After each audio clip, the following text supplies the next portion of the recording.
We're here with head coach Alan Knight. We are going to get a brief recap about the weekend, and then we will talk about what is to come this week with UCLA.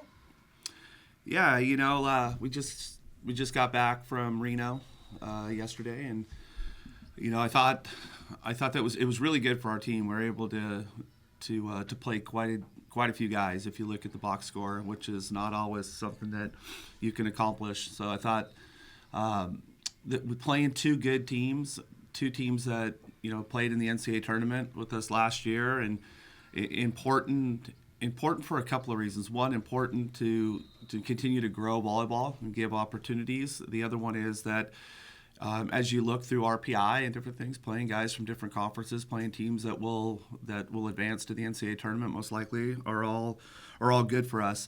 I really do appreciate anyone in our sport who's willing to invest in men's volleyball, and I thought Jason and the guys that tried to run that tournament up there, they did a great job. It was year one, so I'm sure there's a long list of things that they would like to change for year two, but the intent was really good, the effort was good, and I appreciate it. So we were glad to be part of it. I'm a big believer that part of the responsibility that comes with being one of the teams that's been around for a while is that we help grow the game. And it's easy to say that, it's easy to support things verbally, but getting to tournaments and helping people get things off the ground, which take a lot of investment, a lot of effort by people. So I really appreciated it. It was good for our guys. Like I said, we got a lot of guys through, and now we prep for a good match this upcoming Friday. The good thing about this series that started, well, obviously the matchup between UCLA and us has gone on since 1970. But my point is this: since we split from the Big West, since the Big West was formed, we split from the MPSF. These matches don't have to be scheduled. But when John was coaching, Sproul was coaching the team, we made a commitment that it was good for the game that these two teams continue to play each other on an annual basis. And then besides being on an annual basis, we started to do it home and away. So, yeah, we look forward to it. And I know it's been a great environment every time we play. So look forward to that again this Friday night. Coach, you talked about getting a lot of players in this past weekend. We talked about depth a year ago before with this team. How about this year's depth for this year's team and how it's affected the practice gym this year? Yeah, no, we have some very talented players. The biggest challenge for us, the last couple of weeks has just been getting everybody on the court together in practice. And that's every team at different times of the year goes do different things. So I think that we're in a better situation as we go into this week than we were the last couple of weeks with that. But I think we proved with some of the guys who played last weekend that we definitely have some guys who can play. They're pushing our guys every day in practice. And, it's been rare that I've had a really good team, a team that will play for deep into the season, hopefully play for something very late in the season, and not have a really quality second side in practice that can push. And right now, it's certainly our first team definitely doesn't win every drill, and that's a good sign for our gym.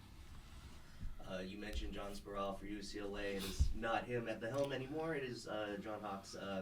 Can you talk about him as a coach and also how you're looking forward to UCLA this upcoming week? Yeah, John's a good coach. He's been around a lot of quality head coaches in his time, been around a lot of different places, and he has comfort level with that program. He was with them as an assistant coach, so he'll do a good job, and we expect him and the program to be good on Friday night. Moni Nikolov is probably the talk of the town here for this year's team. It is kind of a matchup between two of the best setters in the country. And can you talk about how Moni has come into this year, of course, a true freshman, and maybe he started his journey here when Alex Nikolov was here as well? Yeah, I think both guys are a little bit optically abnormal to what you see as a setter, but big guys, and especially with Moni, he probably approaches the game a little bit more like an opposite mentality, big, physical, explosive serve and attack, and then has the great ability to set the ball. So I just don't think people are used to seeing that very much. I think that I think that as far as Moni goes, that's the beautiful thing about a younger brother, is that they get the visual of what their older brother's doing. We've had tremendous success over the years with brothers, whether it be the Crabs, the Clips, the Caldwells, the Insings, and now the Nikolau's. And I think that the beautiful thing about that is, one, the talent that they bring to the court and the families that they bring, because you have consistency with them. But what a huge statement it is for a family to say, we did it once and we want to do it again. So we're excited to have him in the gym, and yeah, he's a heck of a talent. If you can talk about your team's defense, I think it's kind of stepped up lately. Back when the last home match was, you were able to get double-digit blocks against Concordia. How has that kind of formed throughout the year so far?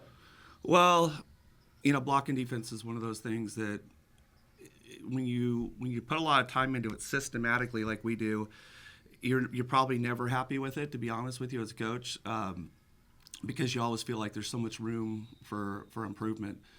But I think that they're showing signs of becoming the team we want to become. Obviously, the last many years we've been a very good blocking defense team, and I think that we have been. I think at Pepperdine, I think we had, I don't know, it was the 18 total blocks or 24 block assists, whatever it was. But blocking defense is one of those things that should continue to grow throughout the course of the season. But it also goes hand in hand with how your serving is. Obviously, if you're serving too easy, your blocking defense isn't great, and if you're missing too much, you don't get a lot of opportunities to block in defense. So there's a sweet spot there that we have to hit, and we're constantly working towards that.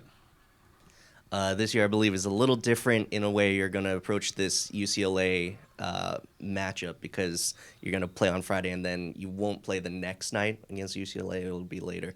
Does it change anything? Are you more focused on one match and then it's less of a halftime than usual?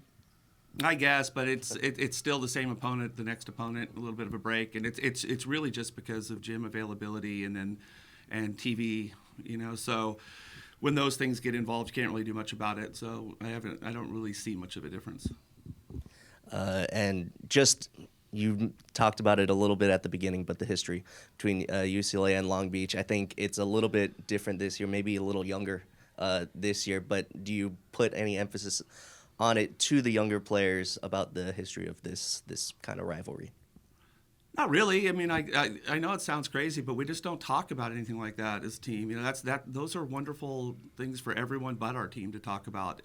For us, everyone's very aware of different games that you'll play throughout the series, and it brings up different emotions for different players. But what it really comes down to, the environment here on Friday night, regardless of opponent, and it's a very good opponent, but regardless of opponent, is exactly what a collegiate athlete wants.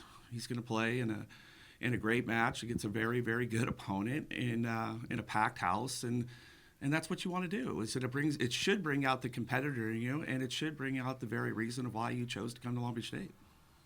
Thank you, Coach. Good luck this weekend. Awesome. Thank you.